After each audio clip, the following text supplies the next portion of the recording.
Okay, so I'm doing part two of the video about the Atomic Testing Museum. This is a picture of the terrain there at Yucca Flat, which shows all the depressions from the underground tests. And it's important for people to recognize that even when they do these tests underground, radiation and other fission byproducts are released. This is kind of how that looks. But as this material collapses, the overburden collapses, there are releases, plenty of releases. This is a downhole camera, fisheye camera for looking at the holes. Is something Mike wanted. Here we are in the theater. Some videos. I'll put these up at some point.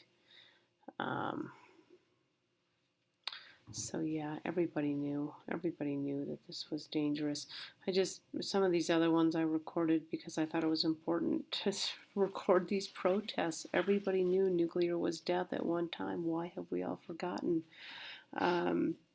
These are some other areas in the country where there have been nuclear tests conducted. So just in case you thought maybe you were safe where you were living, this was an outrage. The Stewards of the Land Gallery. Let's see, what is this? This is a nuclear powered rocket engine. This test had to be aborted, or I should say it only ever reached 80% of full power because of the overheating of a pressure vessel clamp. I thought that was interesting because these are highly complicated devices and things go wrong all the time. This is a railroad that was chartered by Westinghouse Electric Corporation to transport materials to the testing locations at the Nevada test site. Imagine how many dollars per mile this railroad generated. It's all safe. They've got it all handled. Emergency response, OIC. See, look at this. They do aerial radiation measurements.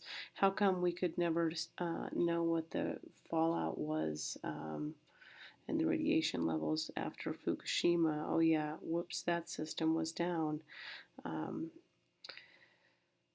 What is this thing? Oh, this is the disintegration of a nuclear-powered Soviet satellite, something we never think about, that there are all kinds of nuclear-powered devices up. Many satellites are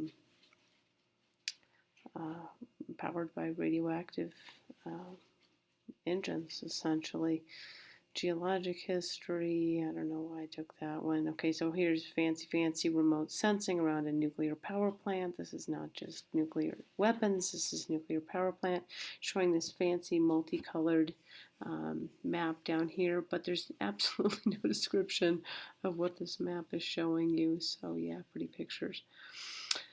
So yes, and again, just absolute clarity about the fact that often, people were irradiated downwinders and suffered serious health effects. This is all the different dosimeters and radioactivity detection badges they had on display there. Here's one particular item in the museum about as a particular event, Dirty Harry bomb, which, oops, contaminated St. George, Utah. Wow, very sad. Here's what low-level waste looks like for you all. This is all that's going in WIPP. Not. So again, just more disinformation. How is it disposed of? Completely inadequately, people. See these open pits. Look at this. This is drums and pits. This is no way to dispose of this waste. Again, drums and pits.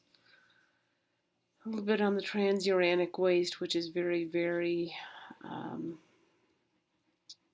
toxic. It's been shipped to the Nevada test site and stored there from Lawrence Livermore. And supposed to be shipped to WIPP for permanent disposal, so they say, but that really was not ever supposed to go in WIPP. Again, here's some of the greenwashing. This has always been our home. These are the oldest bristlecone pines. in the country, and yeah, greenwashing. Here's the people who used to be here,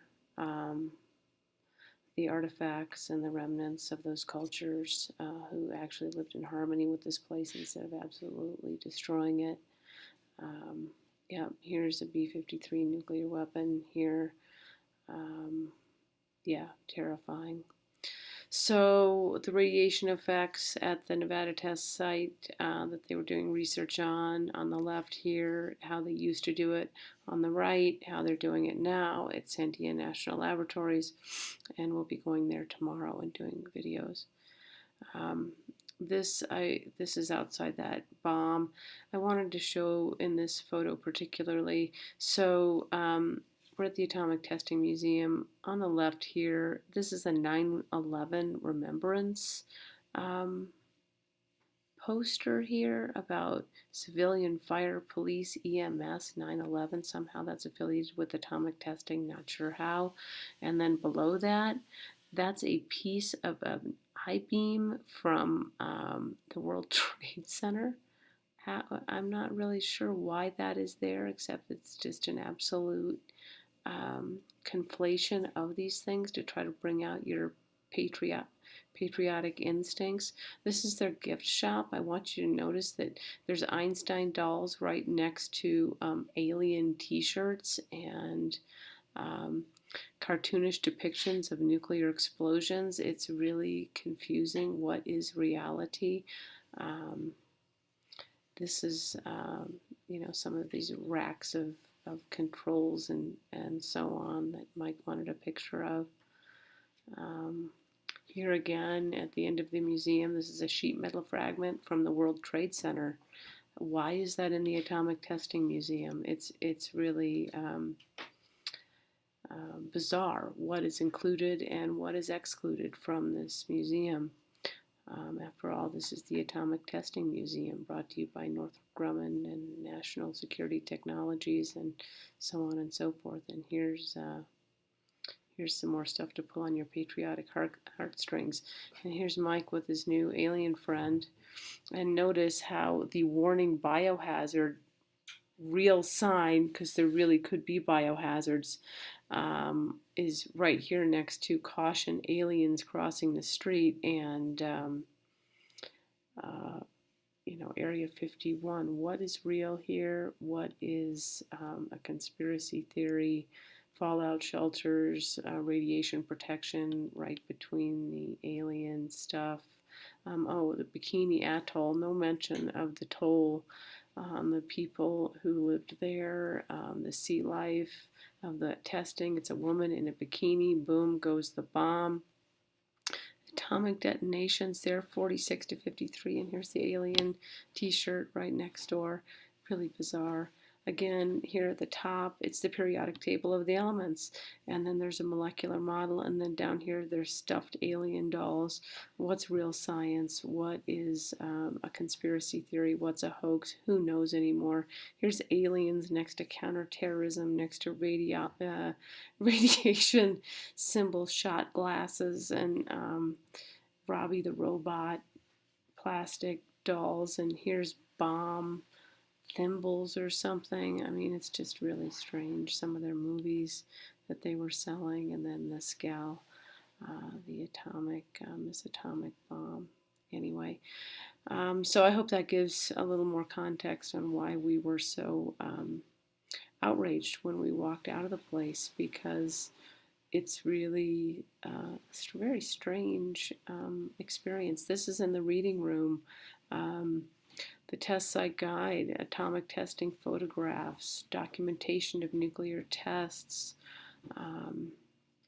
all kinds of different tests you can look at and read about at this place, and some of the books on their bookshelves. There's no cartoons here. Environmental consequences of nuclear war, children of the atomic bomb, nuclear power and its environmental effects, the uranium people, radiation and life, management and disposition of excess weapons, plutonium.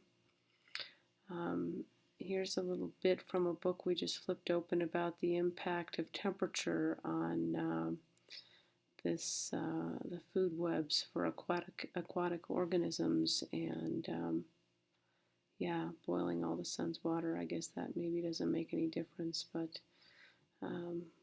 there's plenty of documentation here. This is real. Cancer is real. The effects of nuclear radiation are real. This is no hoax. This is no cartoon. So that gets us to where we were yesterday, and again, I hope that makes it a little clearer for people, because we seemed maybe a little bit over the top, but this is what we had just walked through, and it's really dislocating.